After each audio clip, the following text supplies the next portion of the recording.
Franco Rigosi, Paolo Stevanato, il sottoscritto, rappresentano la giuria che è composta anche di altre due persone che non ci sono in questo momento qui, che ha giudicato le 137 tesi. Abbiamo qui presente Fabio Bragion, giusto? Sì. Sei di Belluno? Sì, è Cadore. Il Cadore. È meglio Cadore, scusa, che Belluno. È più nobile ancora. Vuoi dire due parole? No, intanto anche se è tardi, magari siamo un po' in ritardo, ma una frase di rito penso sia necessaria. Stamattina ho visto il nuovo numero di Gaia, ho letto 27° premio, a me è venuto un po' male. Perché pensare che sono 27 anni che facciamo sta cosa, e magari c'eravate anche l'anno scorso, per cui e anche gli anni scorsi, avete visto, no? E non sapete quanto lavoro c'è dietro per fare questo concorso, che forse è il più longevo in Italia che tratta questo argomento. Io mi sono posto la domanda sul perché continuiamo a farlo, no? Nel senso che è impegnativo e 27 anni sono tanti. E dico solo una cosa. In questo periodo storico, avete sentito anche l'intervento prima, no? Di tutti i problemi che ci sono, i problemi nuovi che nascono, parliamo spesso con Enrico Orsenigo di tutti i problemi per esempio dell'intelligenza artificiale, no? I problemi ambientali che ci sono, e continuiamo a essere sommersi di problemi che non si risolvono, che si risolvono in parte.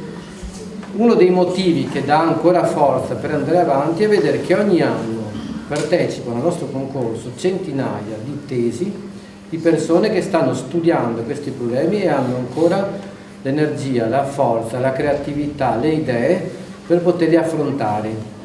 E penso che questo sia uno dei motivi per cui merita proseguire ancora per tanti anni con questo concorso, perché ci dà molta energia, molta speranza. Quindi grazie a tutte le persone che partecipano, perché hanno capito il senso delle nostre idee. Insomma. Grazie. E adesso lascio Allora, Fabio Bragion ha presentato la tesi Il potenziale delle comunità energetiche rinnovabili per rafforzare il finanziamento e l'impatto degli enti del terzo settore. Franco, vuoi dire la motivazione?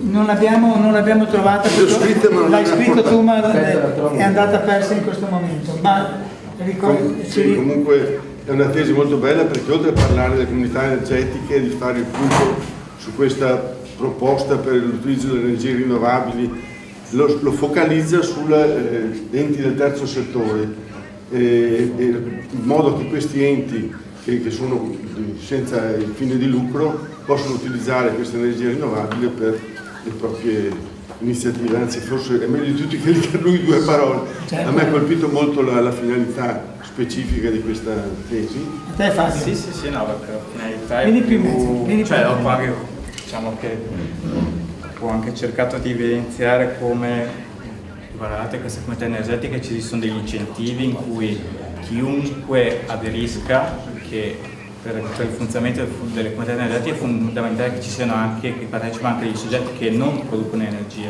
rinnovabile. Quindi chiunque ha un contatore dell'energia in realtà può partecipare alle comunità energetiche rinnovabili, ed è fondamentale che partecipi perché aiuta a creare l'incentivo. Nella seconda parte della tesi ho cercato di evidenziare come in realtà questo incentivo, comunque stiamo parlando di le comunità possono decidere come distribuirlo e destinarlo a questo incentivo. Può essere anche distribuito fra i vari partecipanti, però ho cercato di evidenziare come un incentivo che una famiglia media può essere di 40-50 euro all'anno, parlando di qualcosa che è quasi impercettibile.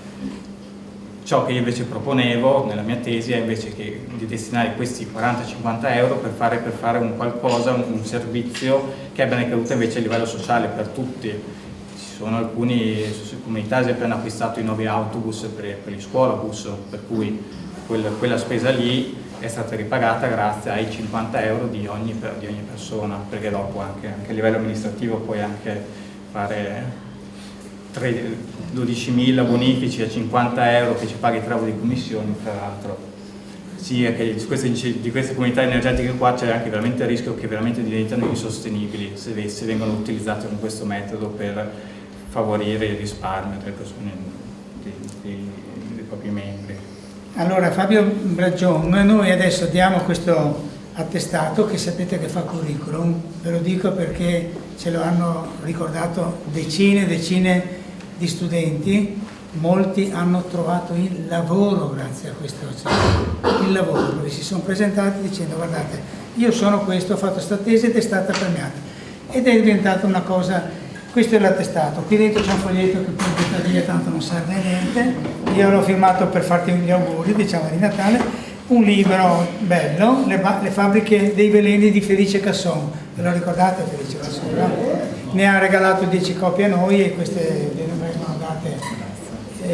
Il Gaia ultimo che alla fine ha anche tutti i premiati, per cui c'è anche un certo Fabio Bragion, che mi pare, e la foto però la facciamo lì perché dice il nostro Paolo che c'è più luce, abbiate pazienza, ci sono altri che sono venuti segnalati, c'è qualcuno?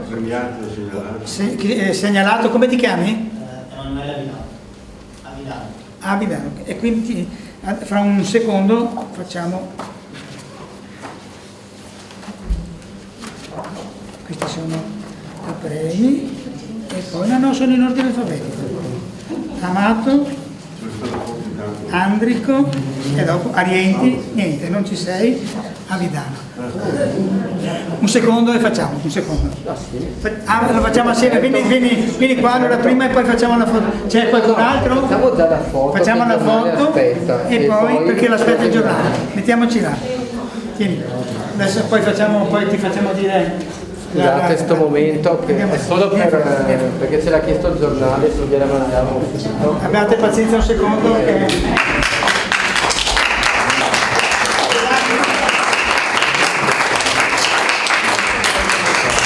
Aspetta.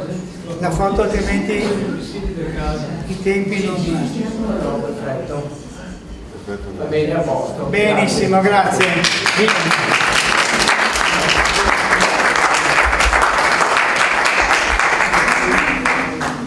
Ecco qua, allora.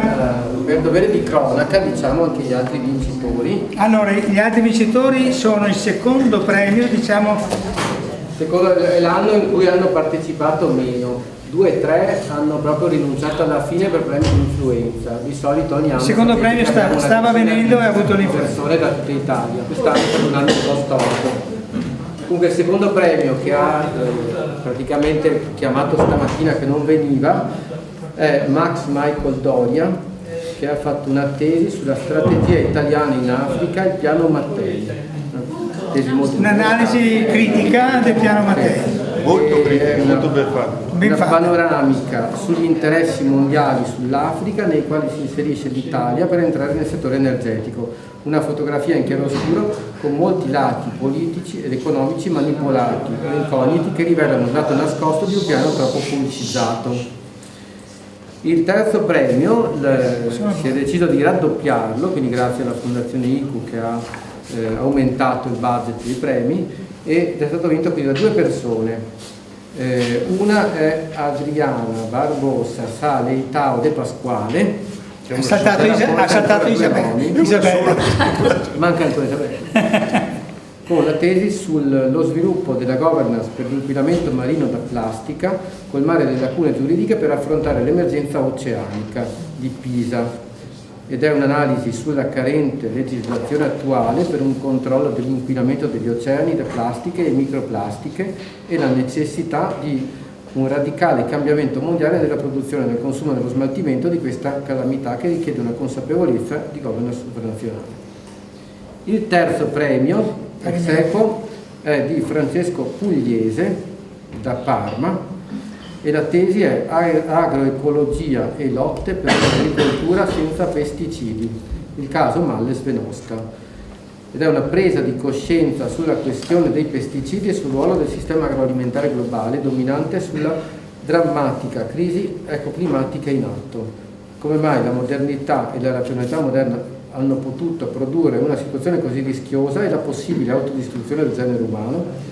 Il consapevole risulta, perché è ancora la bozza delle motivazioni.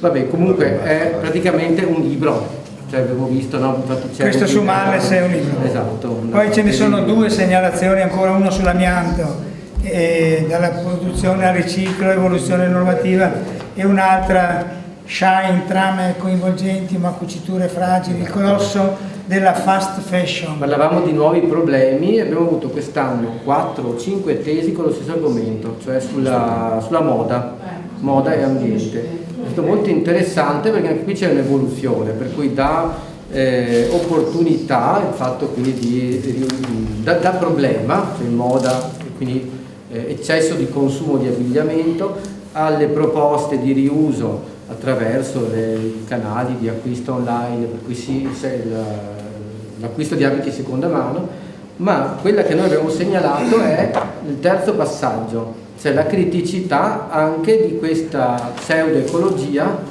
per cui il fatto di poter acquistare online le cose di seconda mano delle volte copre l'acquisto maggiore, quindi acquisto nuovo di più perché tanto poi posso venderlo di seconda mano e il risultato è che inquino di più di fatto.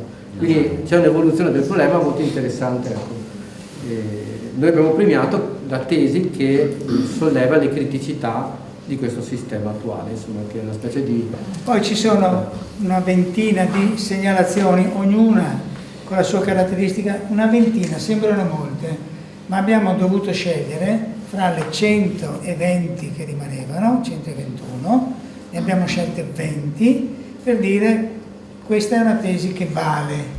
Non è che le altre non valgano, però questa vale, lo diciamo coscientemente. Settore per settore. Cioè e questa è la tesi di Emanuele Avidano sul tema pratiche sociali urbane per il diritto alla città durante la crisi dell'economia globalizzata, dalle azioni di strada alla legiferazione popolare per la casa. Un tema strano, no? Non è normale come tema. Uno poteva dire la legislazione sulla casa, invece qui c'è questo elemento dell'iniziativa dal basso, in poche parole. Premio speciale diritto alla casa. Emanuele Avidano, a te la parola. Sì, fondamentalmente dico il motivo per cui ho scritto questa tesi, perché ho seguito per un tirocinio appunto una campagna su una delibera di iniziativa popolare a Torino, perché sono di Torino, e questa delibera, basandosi sul diritto catalano, sulle riforme che il movimento della piattaforma per le persone colpite dai mutui spagnolo, quello che ha fatto molte proteste nello scorso decennio e che poi ha portato la sindaca Colau la sindaca di Barcellona è su questa linea. E questa delibera è nata da alcune associazioni del terzo settore, in particolare dei quartieri Aurora e Barriera, che io seguivo per il tirocinio. Ricalca molto le proposte della piattaforma e principalmente si basava sulla questione delle case vuote, perché tipo Torino è una città che si sta molto spopolando in questo periodo, dopo la crisi della Fiat, e esistono molte case vuote di proprietà anche di grandi proprietari che ne possiedono molte. Questa cosa sta un po' deformando la situazione dell'offerta di case, quindi stanno comunque aumentando i prezzi nonostante ci sia molta disponibilità di case. La proposta della delibera proponeva appunto un censimento di queste case, come è stato già fatto anche a Bologna, per poi tipo attraverso il comune cercare delle soluzioni per rimetterle sul mercato.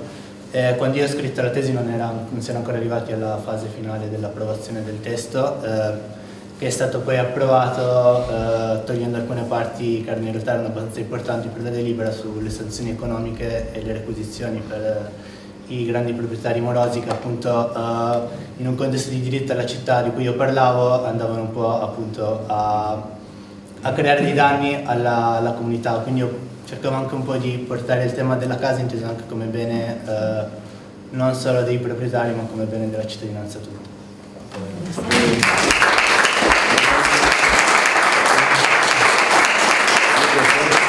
Anche lui il libro e la rivista.